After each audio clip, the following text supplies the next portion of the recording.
Question 13 is a titration between an acid and a base. The acid is sulfuric acid and the base sodium hydroxide. Notice we know two things about the base. The base, judging by the volume, is in the burette, and it's 12.58 milliliters, and a concentration is given too.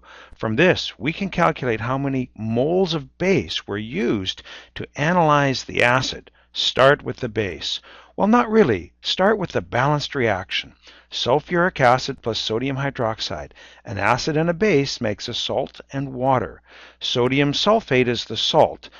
The formula can be figured out by looking at the charges. And of course, water. It is a neutralization. Balance the equation to see that 2 moles of sodium hydroxide destroy 1 mole of sulfuric acid. In fact, let's calculate how many moles of sodium hydroxide were used. Concentration times volume, reading from the problem, volume in liters, gives us this amount, which I've calculated in advance just for speed. These are how many moles were needed to destroy the acid sample you see down there in the bottom. Now we put that sample in there, according to the question, with a 10 ml pipette, which means we know both the volume of the sulfuric acid, and we'll soon know how many moles were present because we destroyed them with the base. The number of moles of sulfuric acid is found by looking at the balanced equation and using stoichiometry.